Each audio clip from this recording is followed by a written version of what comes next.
But I think we have to start at Anfield. Liverpool against Manchester United. It finishes 2-2.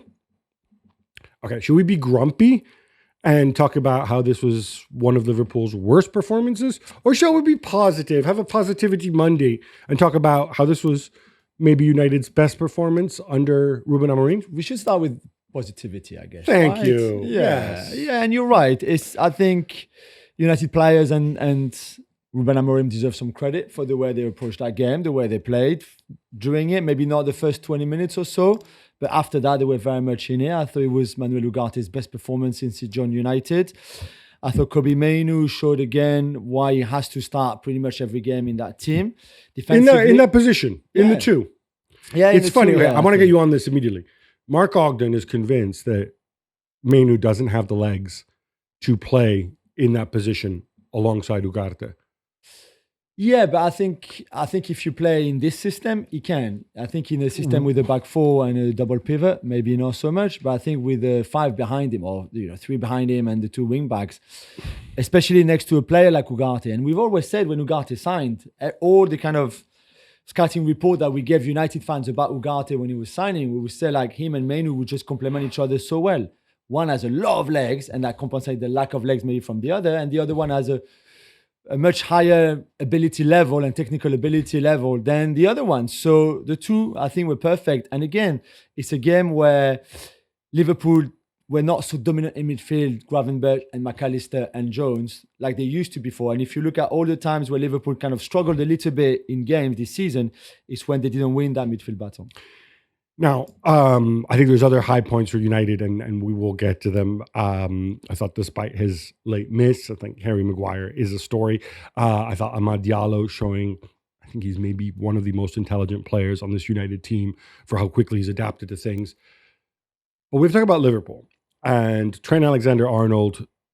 I mean, he's being metaphorically crucified for his mistakes. But I want to start with Liverpool overall, because we all talk about this is such a bad performance and everything. At the end of the game, their expected goals was like 2.8. And you can take the De Ligt, gift. The penalty away. The late gift from Matthijs De Ligt. It's still an XG over 2 when they play really badly. Yeah. And it didn't all come at the end. That says something, doesn't it? Yeah, and that's why Slot was so disappointed after the game. I don't think he was disappointed so much by the performance. Well, I think he was by the performance, and he said, it was not us at our best, which is true. But I think he was also disappointed because on another day they win this game. They really do. They win this game even without the penalty. They win the game. The way they concede that first goal is not acceptable. Not just for Trent Alexander-Arnold especially, but not just him. The way Robertson loses Ahmad on the second goal is not acceptable either. But both of them haven't been good enough defensively this season either. Yeah, they've been carried on by Virgil especially, and then whoever plays next to Van Dijk, Gomez, Konate. But them two haven't been good enough. So I can see why Slot was disappointed, to be fair. But yeah, they still had enough in that game to probably go and win it. And I think when you're 2-1 up with 10 minutes to go, a bit like the game away at Newcastle, but this one is at home, it's not really, again, acceptable from Liverpool to give that away. Konate not fully fit as well. I mean, it's pretty obvious even just watching on television. But obviously he doesn't seem to like or trust Kwanzaa very much. No. What I wonder, it feels to me though that Liverpool, and I've said this all season, a lot of guys have played a lot of minutes on this team. He hasn't necessarily rotated as much.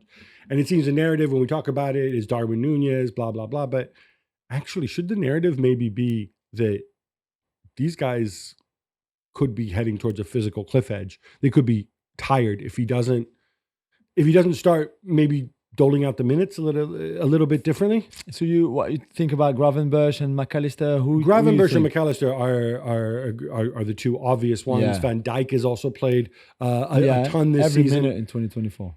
I mean, I look at this and I say, they're going deep in the Champions League. We think they're going deep in the league. I don't know if he needs to address this in January, maybe another body. Obviously, Gomez is out now. Yeah. These are some of the things we're going to be breaking down on the Gab and Juls podcast. When I looked at the first hour, I was struck by how, I know it's always weird at Christmas, so many games, one after the other, blah, blah, blah. But it seemed to me that Liverpool are playing at a lower intensity than what we're used to. And I know intensity isn't as critical for them as it was under Klopp, because Slot has kind of not evolved, but he's certainly changed the way they play a little bit. But I thought it was tangible, and I thought there was also an issue of legs there. And that's why I asked the question, is this something that maybe you need to look at in January, or maybe he can find solutions internally? Yeah, maybe. No, I think the squad looks big enough for him to rotate maybe a little bit more. We saw Endo playing, I think, one game, was it away at Southampton? I was skiing, man. In the League Cup. But I think the squad is there enough. They wanted clearly number 6 in the summer in Zubimendi that they didn't get, and then they made with that one. So maybe that's a position where they could reconsider. But I mean, we talked enough about the front 6. There's plenty of options there between Szoboszlai, Curtis Jones, Elliott, and then Gravenberch, McAllister, Endo. There's enough there as well. But defensively, sorry if I jump in there in the midfield, though. I don't know if there's an alternative to Gravenberch. I mean, it's theoretically McAllister because he played there last season, but we also know that's not his best decision. And if you move, I just kind of feel that Elliott and Endo aren't really part of this four men for 3 spots rotation. Obviously, Szoboszlai was a late scratch yesterday. So you are kind of moving 4 guys around 3 positions. I don't know. Maybe I'm just wondering. Maybe this was just an off game, but for the first hour, they did not look like Liverpool. But then there was the same as Girona, where they were not good in midfield again. Same way Arsenal. So those games, like I mentioned earlier, the games where they've struggled a bit this season and they still had a result at the end, were the games where they suffered in midfield. And maybe it's a bit of that. But the fact that they wanted to be Mendy in the summer and they haven't got a number 6 when they clearly wanted one, showed that they thought we could do with another one in that area of the pitch. So I wouldn't be surprised if they revisit that. Some foreshadowing. We will be talking about this in quick hits, because I think they may have an internal solution, actually, potentially. All right, we have to talk about Trent. Obviously, there were some people reported there was a £20 million bid from Real Madrid. Others didn't confirm it. He's getting a lot of the blame. This is my take, and you can tell me that I'm wrong. His defensive performance that we saw yesterday, and his defensive performances that are wanting in general, I don't think it's down to his contract situation. I don't think a player goes out there and says, agree. I'm unsettled, I want to move to Real Madrid. Oh no, now I play badly. Because he's had absolute defensive stinkers like this one before, right? Yeah, through his whole career. We've always said this is the great, amazing with the ball, almost like a midfielder playing right back, but defensively at times he has bad moments. So I feel like in the past, when you have that high intensity game and you press from the front, you can, and you have obviously 3 of the other back 4 are very solid defensively and very smart. I think it's easier to make up for that. Yeah. In the situation we have now, where Konate is not fully fit yet, and we've touched upon it, Van Dijk's played every minute, as you said, and Robertson isn't what he was. Yeah, that kind of exposes Alexander-Arnold even more, especially, you can call it a 4-3-3, you can call it a 4-2-3-1 yesterday, you just look at the heat maps or whatever, but the reality is everybody's a little bit, or Salah is certainly a year older, notwithstanding how phenomenal he is going forward. I don't know that the midfield, when you play the 2, can necessarily cover the side as well, Alexander-Arnold's side. I'm just thinking about this, and why not just let him go now? If there is that possibility. Yeah. I think that's on the table. They clearly shut the door, so I don't think they will reopen it or open it now. But I think you're right. The change of system, because for many, many years, whether it was Henderson or Wijnaldum or whoever was playing in the 3 of that, on the right of that midfield 3 for Liverpool and the club, was the one suddenly making Trent look better defensively than what he was, and making up for a lot of the mistakes that Trent will make in his positioning or just in cover, everything like that. The fact that you've moved away from that, which is fine, there's other qualities to a 4-2-3-1 than there is to a 4-3-3, but that exposes Trent more. for me, if Real Madrid came and they did come this month, is because Trent has said, I want to come. Whether I come now or in the summer, I will come to you. Otherwise, they don't come to Liverpool now if they don't have already the green light from Alexander-Arnold. So he clearly wants to go. Liverpool have said no. You could see why. I'm not sure with the ball. Well, it's not we're not sure. We know that with the ball, Bradley at right back is odds and often the same. So you would lose a lot of what you do well with the ball. But that's fine. Though. Trent goes. That's yeah. There is that argument about how if you talk in terms of people who can create out of nothing on this team after Mohamed Salah, it's Trent who's the other one. That said, I'm not sure this Real Madrid angle. If I'm Real Madrid, I just sit and I wait because you know what? Joshua Kimmich, as of right now, we'll be talking about him later too. He's a free agent. And I don't think, I think they're roughly the same age. I don't think I think Trent, Kimmich is older than Trent. Not much older if he is older. I think Kimmich obviously solves two positions for you, not just one. I just wait and I maybe negotiate them down, either one. I don't think you know what I'm saying? Like they're not going to take both of them. We don't think, right? No, definitely not both of them. I don't know. Yeah, but maybe Kimmich doesn't want to play right back anymore. Whether he stays or goes. Maybe there's a bit of that. I think the appeal of getting. You can get Kimmich in midfield. Yeah, true. I think you could. Certainly that's not a bad solution there. No, that's true. So maybe they could get both, one from midfield, one from right back. But maybe from Liverpool it would be a bad message, even in relation with the fans, if you're FSG, to let him go now in January. I think that's why. But what I'm curious about here, I appreciate the optics, I appreciate the bad message, I appreciate the whole pay them what they want. You know my views on this. Yeah.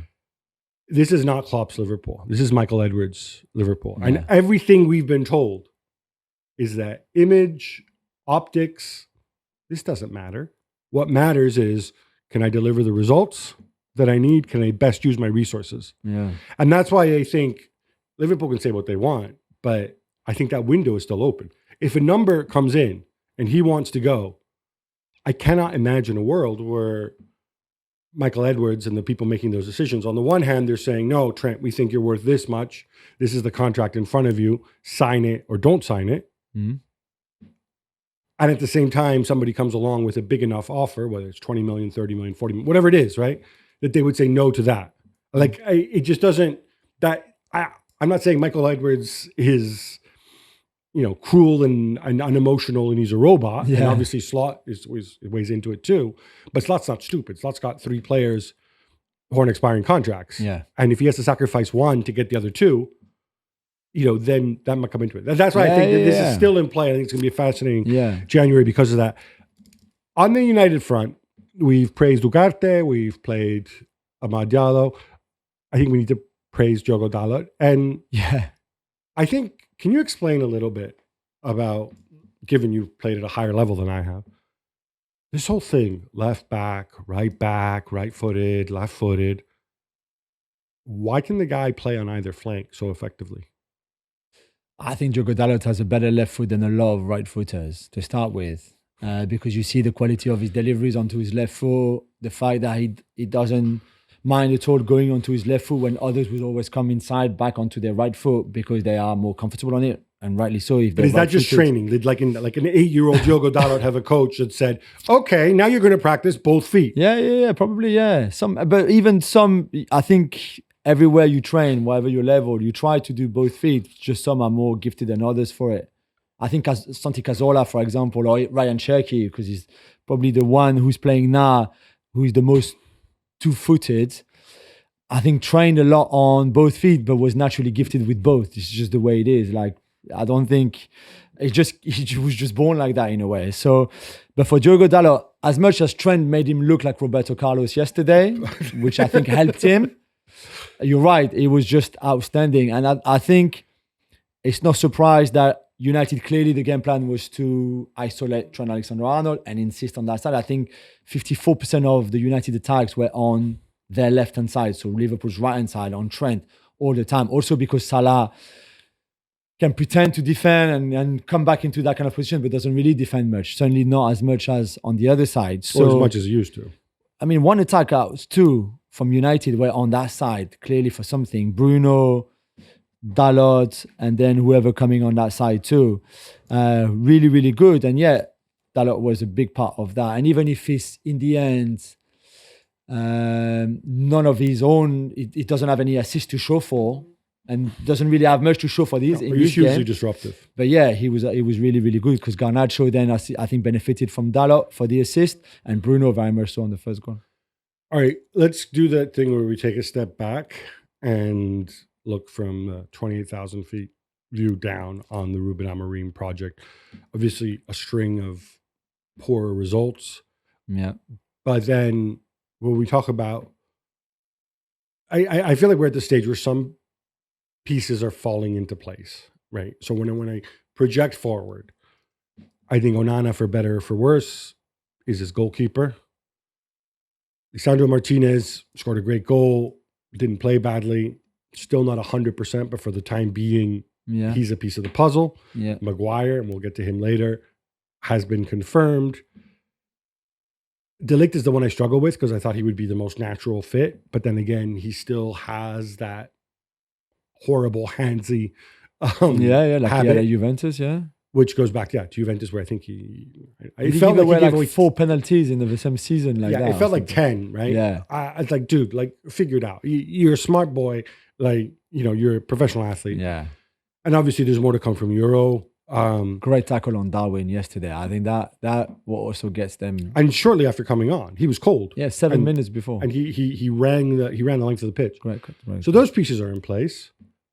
Ugarte is in place. Menu, despite the Ogden negativity, but let's face it, it's Mark Ogden. Yeah. That's in place. Amad Diallo, I think we can say, is in place. Yeah, as an inside 10. Yeah, definitely.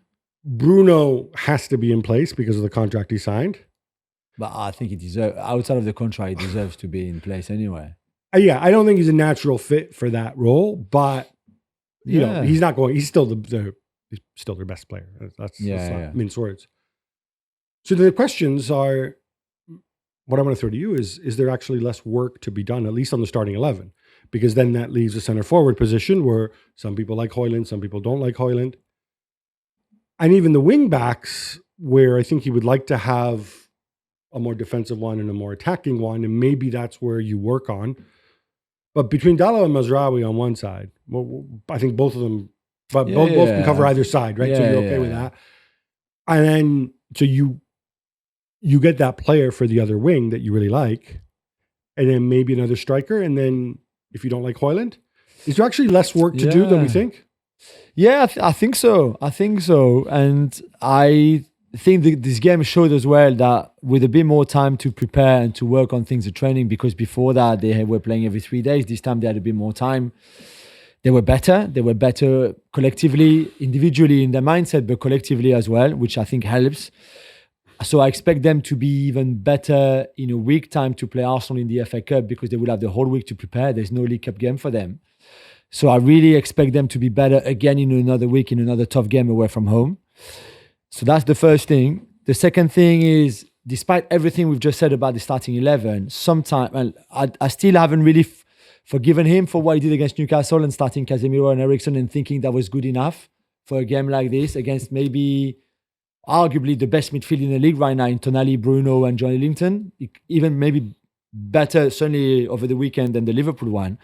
And yet thinking that Casemiro and Eriksen would be good enough for that, and they were not, and they destroyed them in the first 25 minutes.